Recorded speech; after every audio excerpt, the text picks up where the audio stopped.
ہم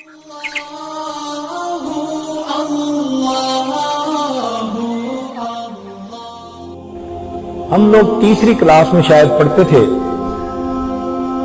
ایک دن اپنے اسکول سے گھر آ رہے تھے تو میرے ساتھ والا بچہ مجھے کہنے لگا کہ ہمارا ہمسایہ ہے اور اس کو رسیوں سے باندھا ہوا ہے, آپ نے دیکھنا ہے.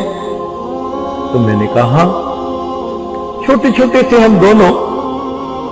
یہ وہ زمانہ تھا کہ ہمارے پاس پورے محلے کا ملٹیپل ویزا تھا. جب چاہتے جس گھر میں داخل ہو جاتے. ہر گھر میں عورتیں پیار کرتی, مرد پیار کرتے, جو دیکھتا وہی سینے سے لگاتا. تو چھوٹی سی عمر تھی, اس کے ساتھ جا گئے. اس نے مجھے کھڑکی سے دکھایا تو میں نے ایک بندے کو دیکھا کہ واقعی اس کو رسیوں سے باندھا ہوا ہے, بال بکھرے ہوئے ہیں, اور وہ تھوڑی تھوڑی دیر کے بعد کتے کی آواز نکالتا ہے, کتے کی طرح بھونکتا ہے. اگر باہر سے ہم آواز سنتے تو یہی سمجھتے کہ کتا بھونک رہا ہے. آنکھوں سے چونکہ دیکھا انسان تھا تو حیران.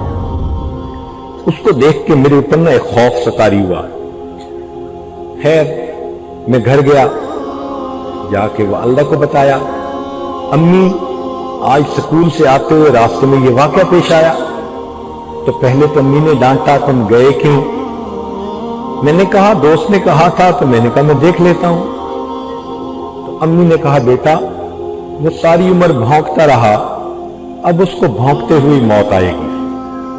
میں اس بات کو نہیں سمجھ سکا. 2-3 دن کے بعد اس بندے کی وفات ہوئی. جب وفات ہوئی تب والدہ نے کہا کہ وہ نبی علیہ السلام کے اصحاب پر تبرہ کیا کرتا تھا, اس کی سزا یہ ملی اللہ نے موت سے پہلے کتے کی طرح بھونکتے ہوئے موت عطا فرمائی. تم ساری زندگی میرے محبوب صلی اللہ علیہ وسلم کے اصحاب کی شان میں گستاخیاں کرتے رہے, اب تمہیں بھونکتے ہوئے دنیا سے جانا پڑے گا.